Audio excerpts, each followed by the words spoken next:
thank you very much, all you lovely panelists, for spending the time and coming along today to chat about your colour businesses. Thank you, everybody, all the participants who are listening in and joining us. My name's Tom Bentley Taylor. I work for Vish in Europe, so I run their European office. Vish is a colour management solution which eliminates waste, so you're more sustainable, and increases profit. So today is really about us talking about colour businesses, how we promote our colour business, drive up revenue, incentivize your team, and any other topics we sort of move on to around colour, really. So I think we should have a great chat today. We've got Karine Jackson from Karine Jackson Sustainable Hair, Toby Dicker from The Chapel, Gavin McIntyre from G&E McIntyres, and Krysia West from Perfectly Posh. So I wondered whether to start off, you could each introduce yourselves and just give us a bit of background about your salon and yourselves, just to kick us off, and then we'll start talking around sort of promotions and everything else. So looking at my screen right now, I've got Gavin below me, and then Toby, Krysia, and Karine. So why don't we go in that order? Gavin, over to you. Thank you, Tom. Hello, everybody. My name is Gavin McIntyre, and I co-own G&E McIntyres with my wife Ella. We're a team of 9 people now, after 5 years of opening since 2015. And yeah, we're very passionate about our hair colours business, as well as creativity within the salon. And yeah, we've fast grown and very proud of the team and what we've achieved so far. So I'm very much looking forward to working with Vish in the future. So thanks for having me. And you got a customer service award recently, Gavin.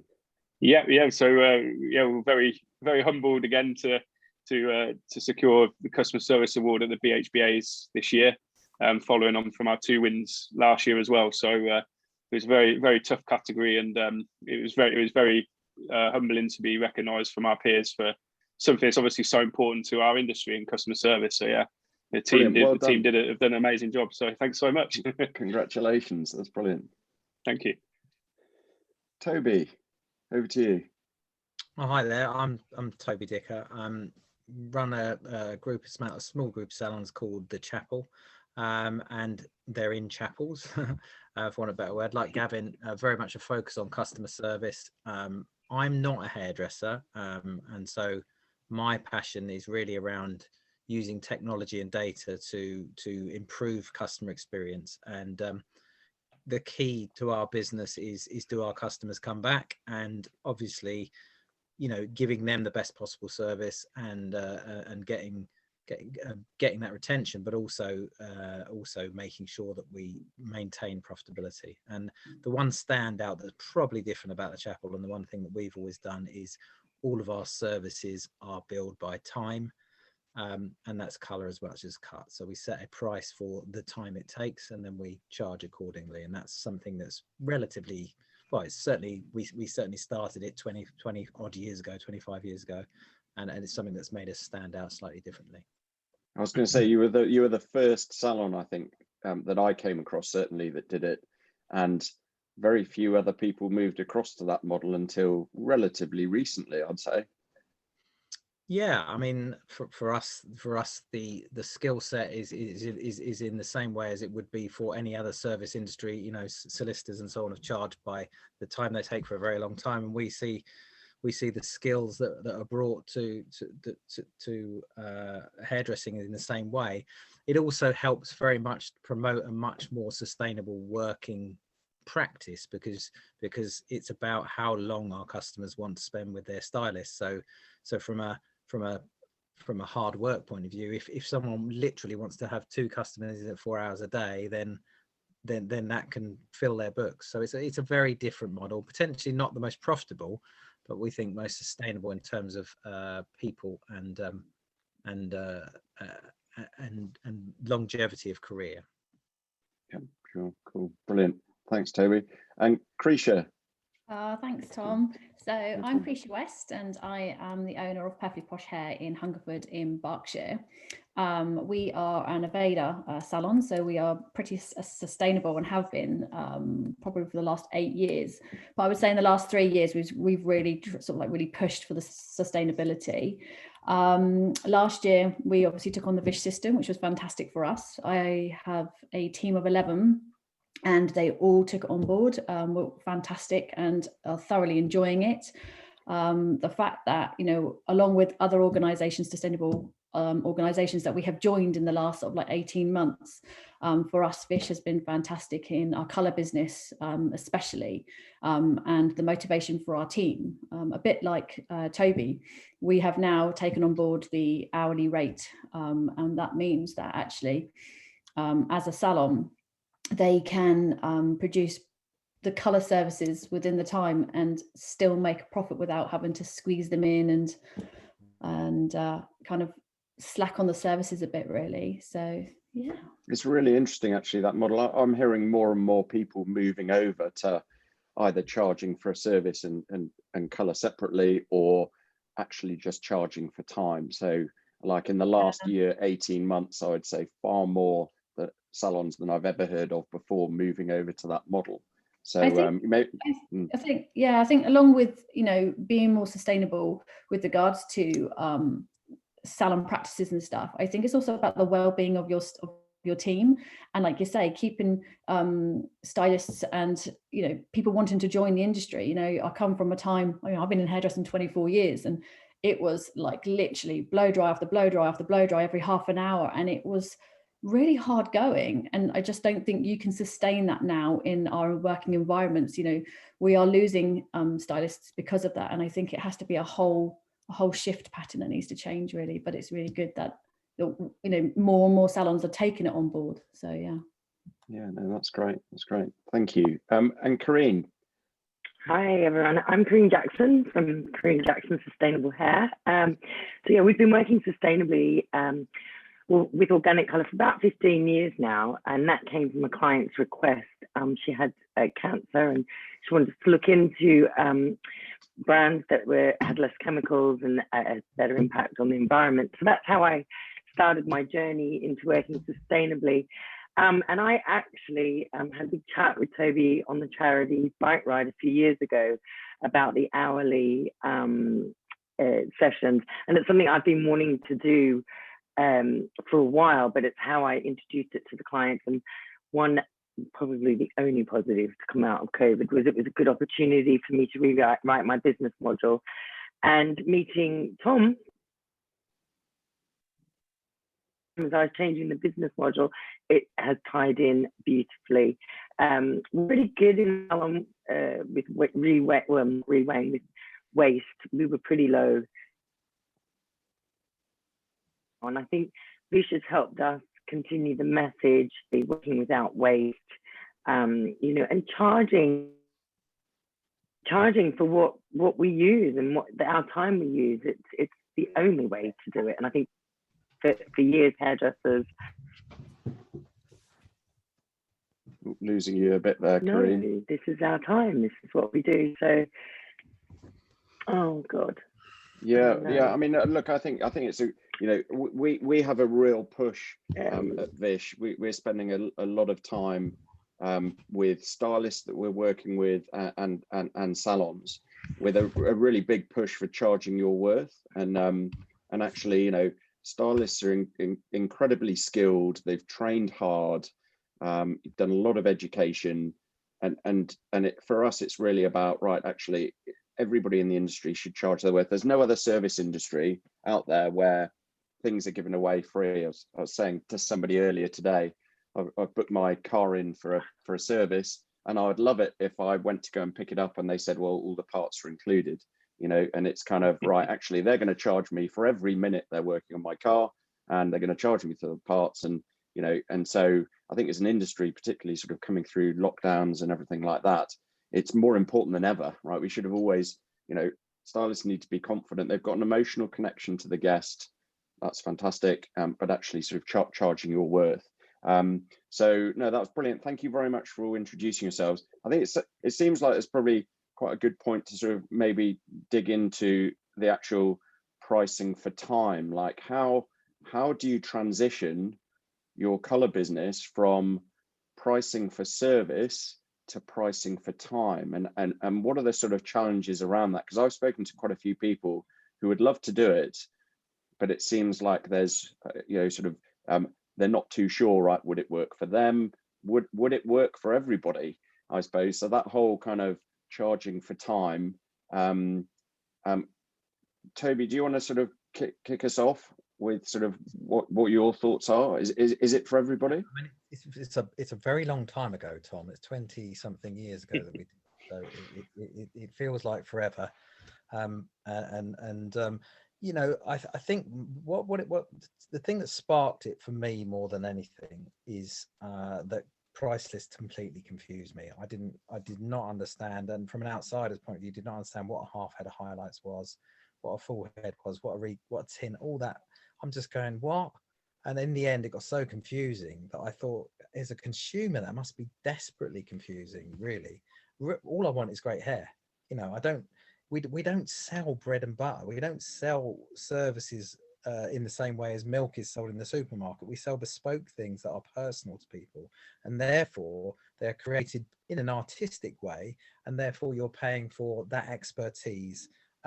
And so for us, it was really, let's give you great hair. This is how long it's going to take. And I think it also takes a big shift mentally to say, we're only going to spend time with that customer in that chair, and that's it. We're not going to squeeze people in. We're not going to do any more. We're going to go, that is the person's time from start to finish. And the added benefits, as Krysia said, was that you make it much nicer place to work for people. But at the same time, you know, you make it easier on the team. The customer gets what they want. They already know what they're going to pay before they walk in the door. That makes it really simple. And you know, all of the questions around, what they're going to take extra time, it's already pre-agreed. It's all easy, as long as you're saying, right, what do I normally take in a day? How many hours have I got? Divide that by the number of hours and say, that's what I'm going to charge. Then at that point, you start to need less customers, amazingly, because they buy into that higher quality of service. They're buying into that expertise. So for me, I don't think I've got a dog coming in now. Oh no, here we go. Yes, that's everyone else has sorted themselves out, and I've got the dog. No, get off. Sorry about that, everybody. Yeah, I understand there are challenges. Someone's just said, do you charge for development time? I saw on the Q&A. Yeah, we charge for the time they're in the salon. So, and because most of our team do both color and cut, it makes it much easier. So that person gets a 15-minute break while development's happening. Nice way of working. And it's also much easier to understand what your business is doing. You don't have that, oh, I've just done a T section today, because stylists are underselling themselves in the same way as you said originally, Tom, that you want to charge your worth. It's the same with discounting and anything else. You set your price and you stick to it, and you know what you're worth it, and then you invest every minute you've got to make that consumer experience better. And you know, and that's where we're at with it. And I suppose, I know that this is a regular conversation, I suppose, when I'm on these sort of calls and stuff. But yeah, and for me, as I said, we invest in technology because we think it's going to make the consumer experience better. So instead of writing color notes, my team are going to be spending time chatting with their customers and teaching them about product, instead of, you know, trying to think about the proportions of what they need to do next. They're going to go, I need 5% more, or the system's going to tell them, and they're going to be pre-prepared for when that customer comes in. So it's a much more seamless experience. And again, as I said, I've always tried to invest in technology products that I think are going to improve customer experience. This one not only improves customer experience, but also reduces waste and therefore makes more profit. And at the end of the day, being sustainable is super fashionable, but making money is obviously an important part of what we do, because to be sustainable as businesses, we need to be able to do that. Yeah, and I think, you know, my feeling is, right, you know, I've got a passion for sustainability, but actually, if it makes good business sense, everybody will use it. So whether they want to be environmentally sustainable or not, as an industry, we want to have those tools that actually make good business sense. And then, right, actually, it's a bonus that it does all this other stuff too. It's kind of one of those things. In terms of sort of moving to, because Krysia, you said that you're just moving to that pricing for time. Yeah, so literally when we come out of this lockdown. yeah, right, okay. So what prompted that sort of change?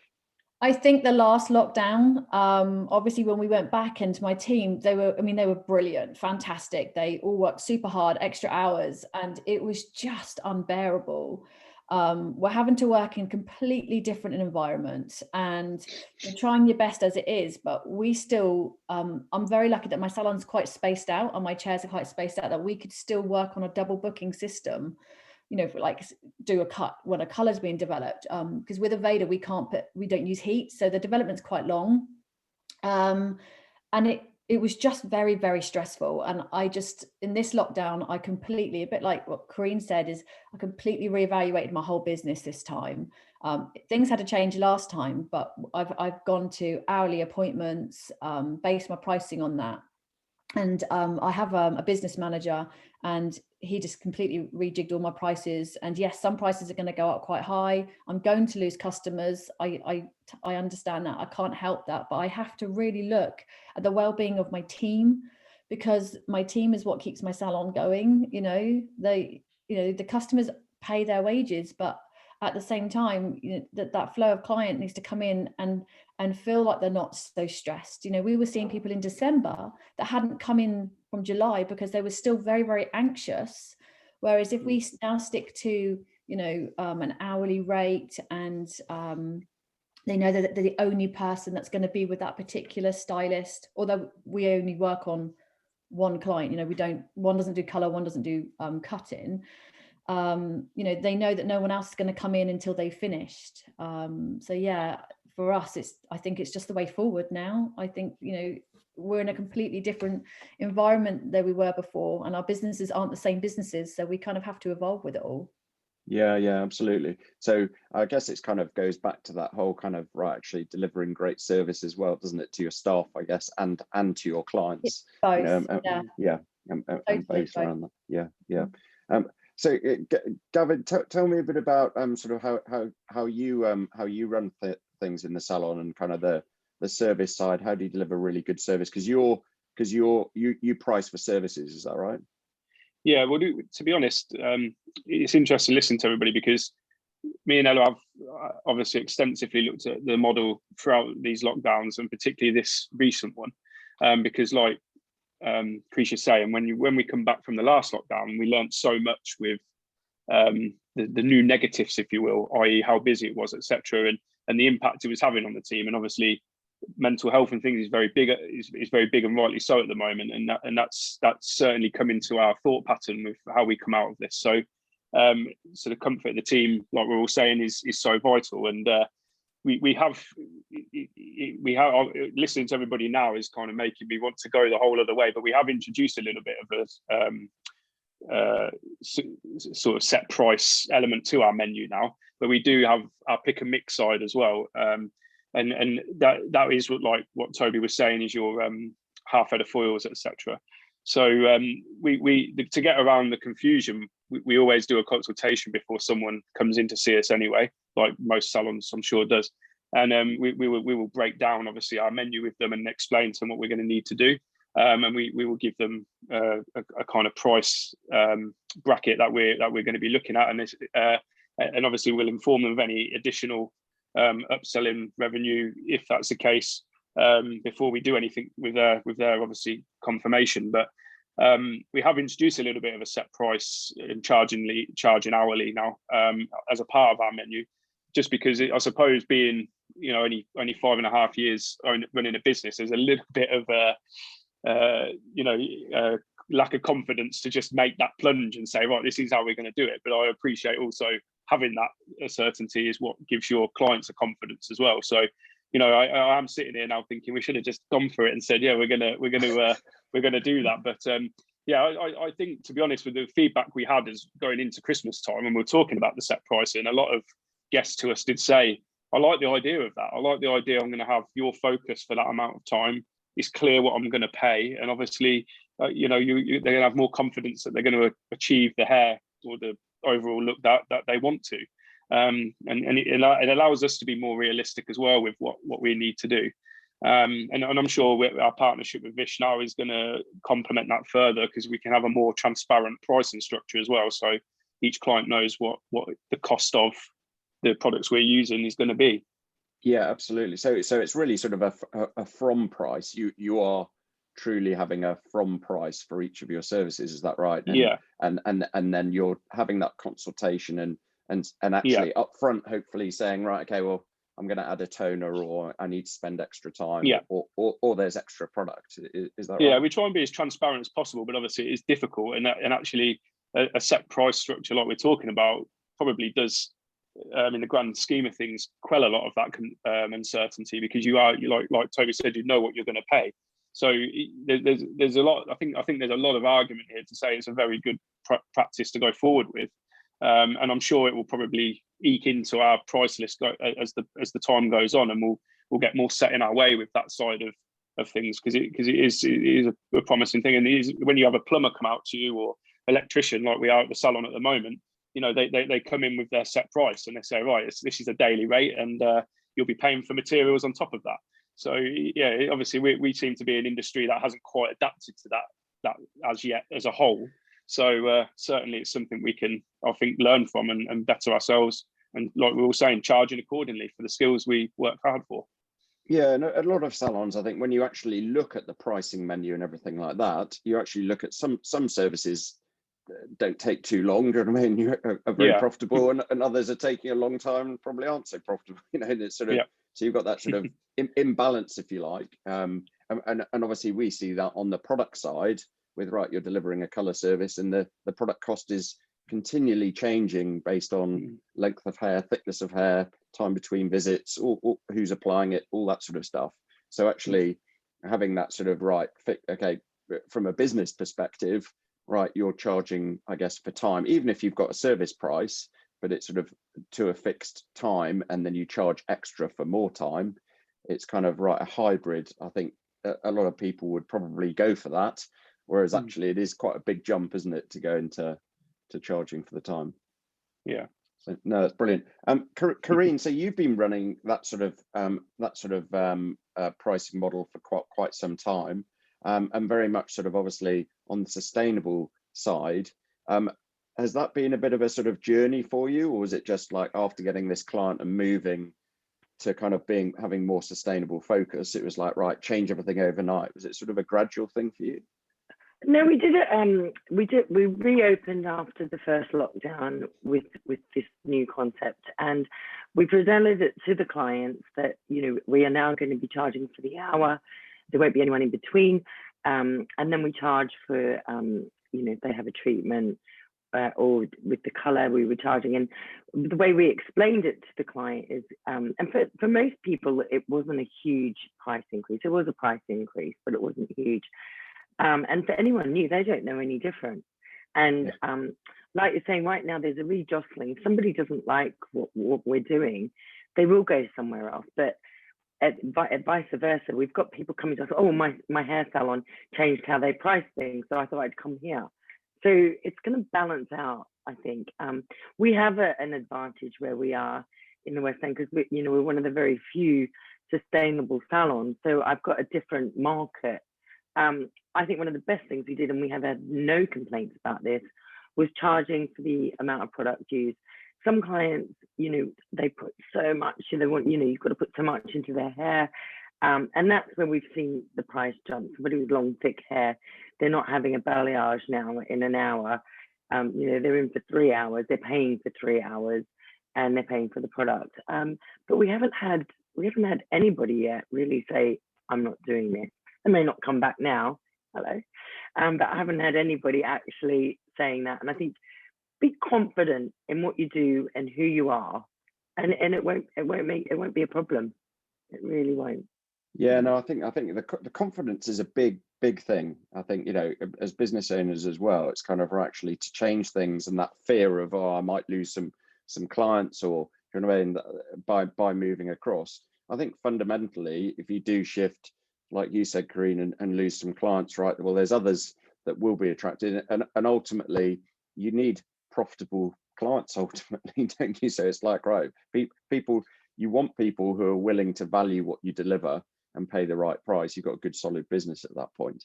So I think also on that note, we also take a deposit, and if we can, we take the payment in full. So we're encouraging our clients to book online. But people say, well, I don't want to do that. I'll go somewhere else. You're probably the one that's not going to turn up to the appointment. So have you actually lost anything? And I think that's the way you've got to assess everything. What am I prepared to lose? 1 year we had £52,000 worth of clients not turn up. So, for one person or two people saying I'm not coming in, or I'm not going to pay extra for colour, fine. Yeah, absolutely. It almost seems like, as well, with everything that's happened with the lockdown and all that sort of stuff, it's, if there's ever been a time where you need to kind of address these sort of issues, it's kind of now, isn't it, really?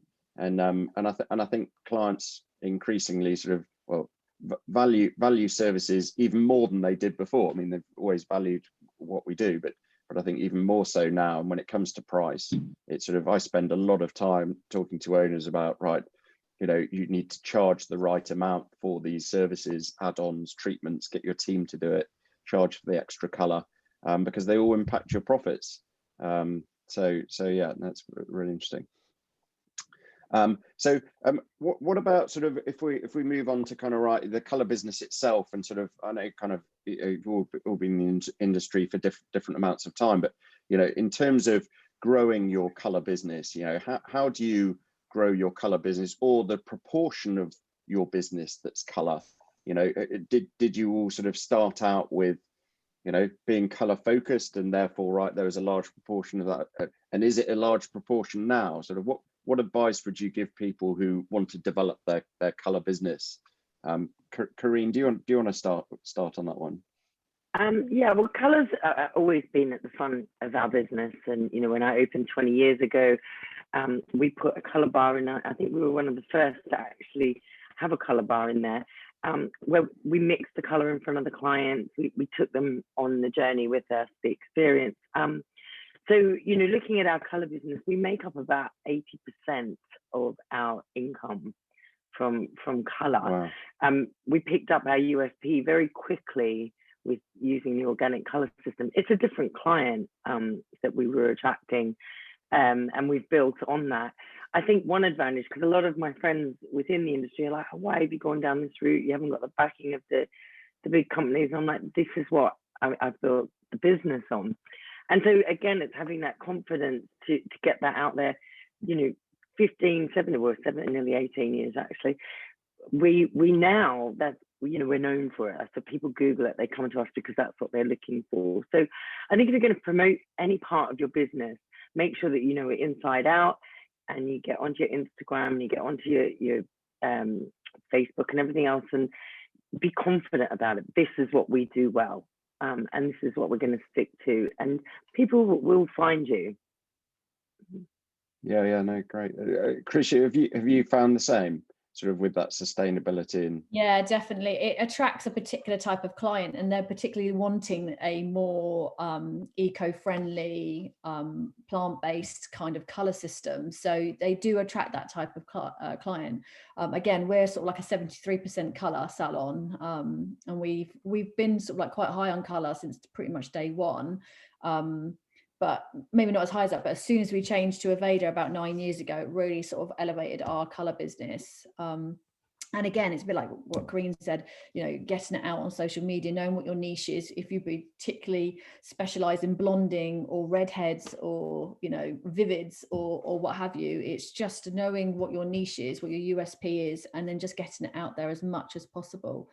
But I also think it's not just about providing just pictures, of the work. It's also about knowledge and theory and, understanding. So, a client will come to us because, I'm quite bolshy in the sense that if I don't think something should be done, I'm not doing it. Someone wants that grey, bleached up, I won't do it because it just goes against what ethically what I believe in. And so for us, it's sticking to what we what we believe in and our ethos, and that's kind of helped grow our business on colour as well. And it builds a great reputation for you, I should think.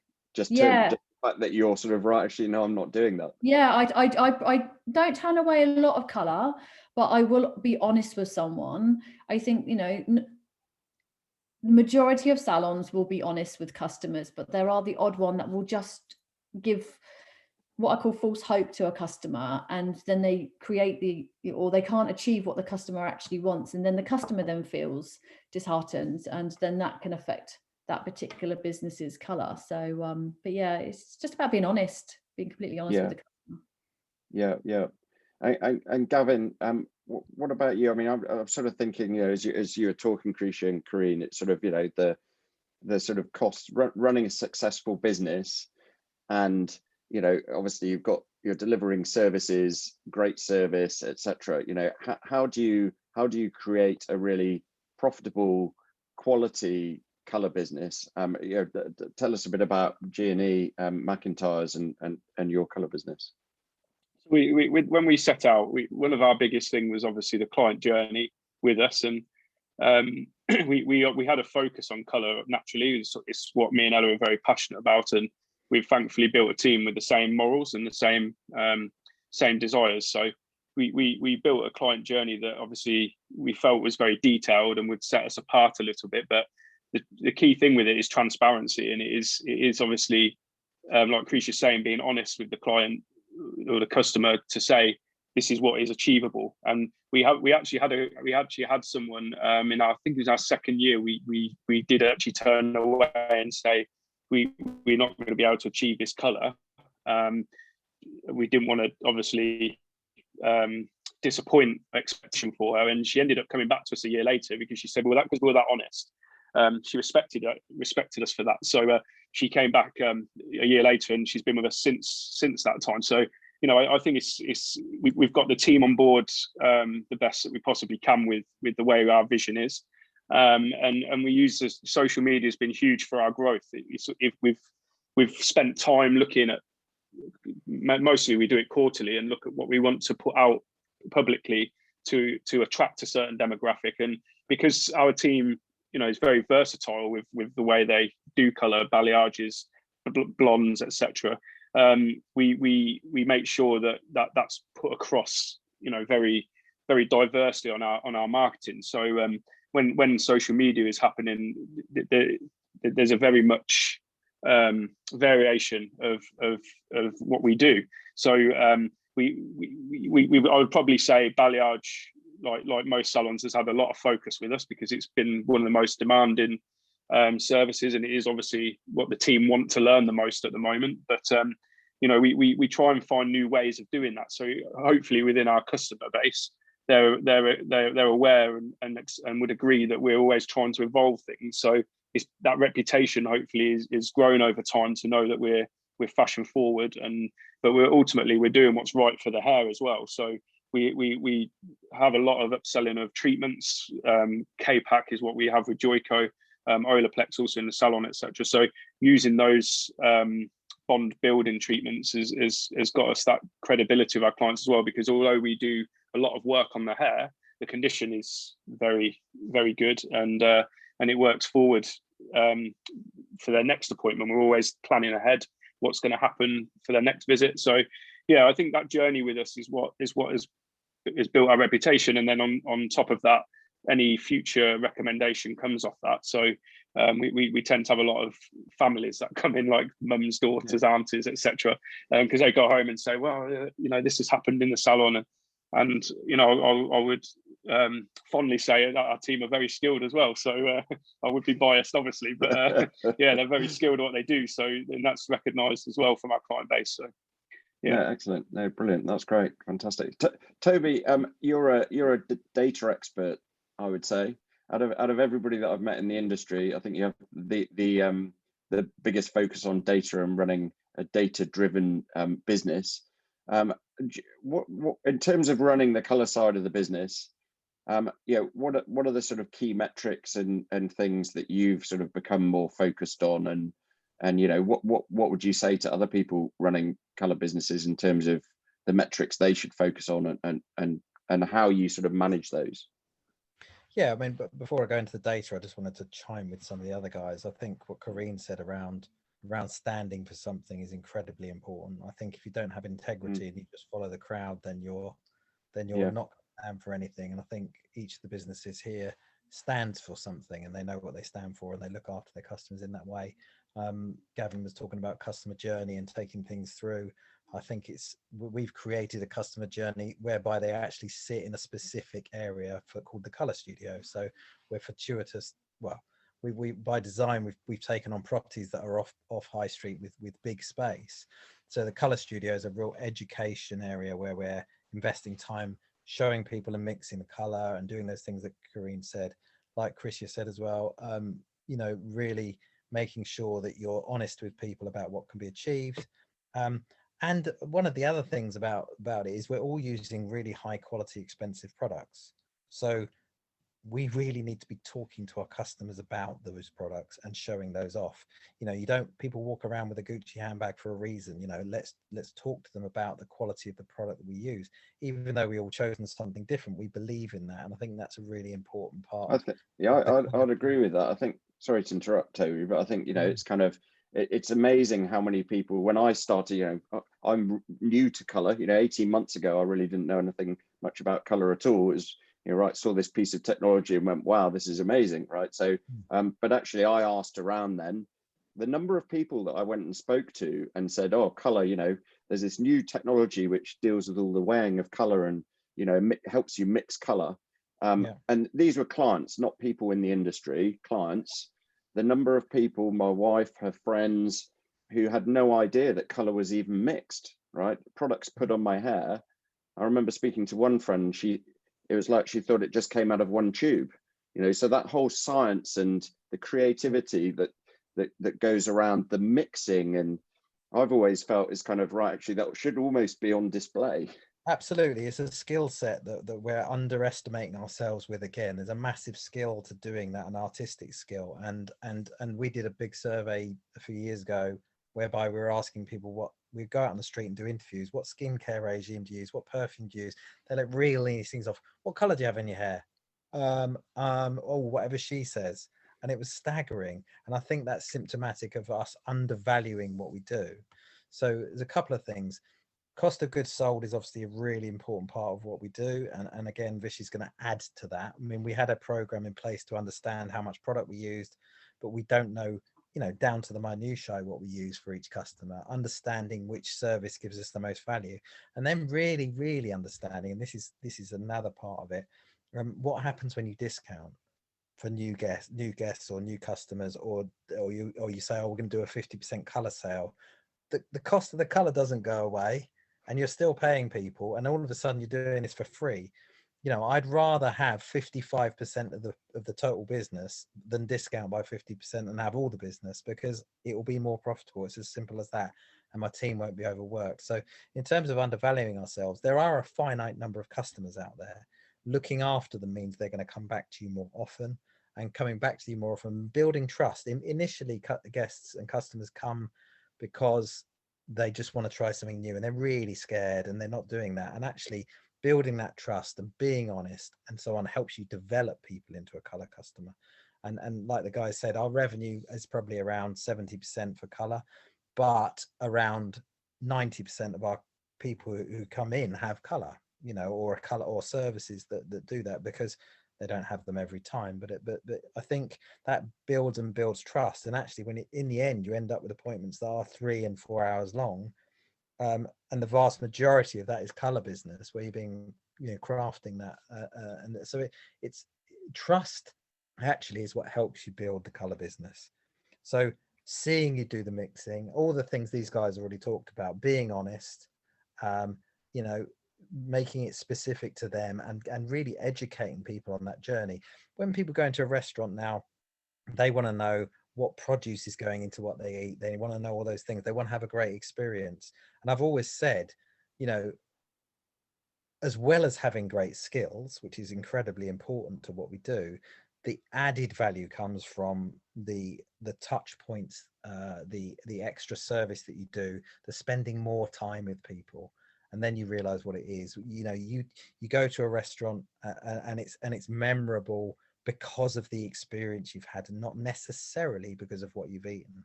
And I really do think that, you know, the skills across the board in the UK are vastly better than they were years ago. So differentiating yourself and standing for something is more important now than it ever has been. And I think that's the thing that I think all of us would probably agree with, that you need to stand for something and have integrity with it. Yeah, it's quite interesting what you said about. Yeah, go ahead. I want to back Toby up on that one there, because that's something I bang on with my team, and they have to understand what the ingredients are and everything in there. Because the amount of times, like, if you go to a restaurant and say, and they recommend wine, oh, what's it like? They can't tell you. I mean, why would I buy that? You know, you're trying to sell me a £60 bottle of wine, but you don't know what it tastes like. And so that's why, you know, I think to really back up on it, know your products, know your ingredients. And Toby's spot on, you know, our skill level needs to be up there, and we need to be able to share that information. Spot on. Yeah, brilliant. No, that's great. Fantastic. Anybody who's listening in, if you've got any questions or anything, then do put them up on the chat, and we'll have a look at that. So it seems like, right, actually, it's, I suppose people should really look at maybe spending more time. It's funny, you're both saying about sort of, you know, bottles of wine and restaurants and things. Seems ages ago I went to one of those places, but anyway, but when you look at kind of, right, actually the you know, have you ever been to a restaurant, had a great meal or whatever, and then gone, oh well, it cost me X amount of money? You know, you'd say to somebody, oh, did you go to a lovely restaurant? They talk to you about the experience and the, like you said, the service and everything like that. And so people in the industry, if you're delivering good service and all the other points that people have brought up, then really the price is a secondary thing, right? People leave your business going, well, I feel great, I look great, I had a great experience. The price sort of is secondary at that point, you know. So price is important, but I was going to say the mantra in our business has always been, don't discount, add value. You know, and I know that sounds silly, and it's difficult in 6 weeks' time when we've opened for 5 weeks and everyone's had their hair done. Everyone's going to be going, oh, take a holiday, you know, or come in half of the amount of time. Give yourself the break that you're probably going to need after getting thrashed to death, and keep your prices where they should be and where you deserve, because otherwise our self-fulfilling prophecy is we will continue to devalue and undervalue what we do. And my experience of hairdressers is that they do that more than any other profession. Because they didn't get qualifications doesn't mean, you know, I know most of the people I know that understand people better than anyone else are hairdressers, as simple as that. Yeah. So and they've trained in their job probably more than in any other career. Do you know what I mean? It's kind of the amount of training that people get in the industry is really high. The experience they have is really high, and you kind of feel like, right, actually, so people should be proud of that, you know, and confident. Great. So I've got a question here for you, Krysia, from Jess saying, swapping to an hourly rate, will you now stop double booking, or will you still schedule a cut in your hours development time?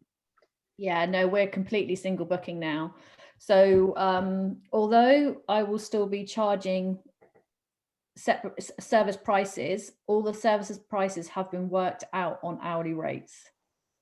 Okay, because again, I did some market research in this lockdown with my clients, and they didn't necessarily want to pay for the additional time of the development.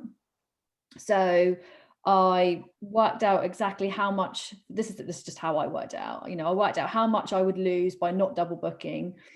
And then I spread that over the cuts and the colors. My business manager did all that, but I'm not brilliant with the old number system, but and that's basically how we did it. So I have got the development time based in that, but also, like, you know, like Toby said, you know, they'll take their breaks as well in between. But the whole purpose of that is so that they can upsell better. So what we were finding when we came out of lockdown last time is they couldn't upsell. So, you know, whereas before, you know, they would do a toner and then they wanted to upsell the Aveda version of Olaplex was our botanical repair. It's not like a Olaplex, but it's that version, bond multiplier. And but they couldn't, because they needed that extra 15 minutes and they never had that time because they had somebody else in between. So for us, it was just about, well, we can upsell, so we can make that money back to a degree as well, because they're just going to have that time to be able to do that. And when I spoke to the team originally, they were all on board. They're all happy with it. They've got more incentives because they've, you know, I've given them bigger incentives in order to do that sort of thing as well. So, and the fact that they're going to be working at a slower pace, but potentially still make the same commissions,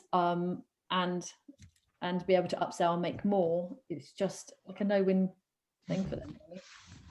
Absolutely. No, that's brilliant. No, fantastic. Good, excellent. Well, look, if anyone's got any final questions, I think we'll look to wrap up, unless we've got other questions sort of coming in. I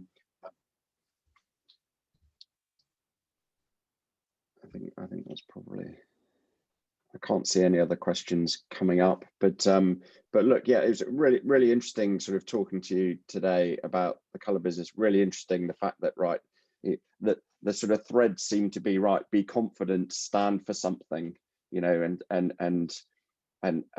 always go after those sorts of clients effectively. That they'll be attracted to you because you stand for something, and do you know what I mean? You'll get the right sort of clients for your business, and delivering amazing service, right? You deliver amazing service, and price is then not such an issue. And the final bit's really, I suppose, you know, ensuring that the time that you've got is charged for appropriately, right? Because that's ultimately what we're doing. Whether we're calling it a service or not, we're selling time. And so you really need to break it down through that lens. I think, you know, the number of people that I speak to and I say, okay, have you had a look at your service menu and worked out how long each service takes you, and then what the price should be based on an hourly rate? And I think if people just do that as a simple sort of examination of their business, I think they'd be quite surprised at actually some services and really taking a long time, and they're not charging enough. We need to address that. So at the very least, I think people should do that. It's also about knowing your worth as well and charging your worth for that. You know, we all, you know, are continuously educating all the time. We educate our team and we send our teams on courses. And, you know, I think we are probably one of the only professions that are continually, we keep training our teams, even if it's something that they've already done, we refresh them, we, you know, and it's just knowing your worth and charging for it correctly. No, absolutely. Yep. Fantastic. Brilliant. Well, look, thank you very much. Sorry, Toby, go ahead. So that means you owe me £1,000. There's always one. Brilliant. Thank you very much for joining, for all the participants joining and listening to us. And thank you very much to the panelists, Toby, Gavin, Krysia, Karine. You've been brilliant. Really good to talk to you. And hopefully we can do this again and sort of get into some other sort of detail around colour efficiency, sustainability, and really help each other. I think chats like this are really helpful for people to really understand what other businesses are doing. And yeah, so thank you very much. Have a good rest of your day and evening. Thank you. And hope to see you soon. Bye. Thank you, everybody. Thanks for having me. Bye-bye. Bye.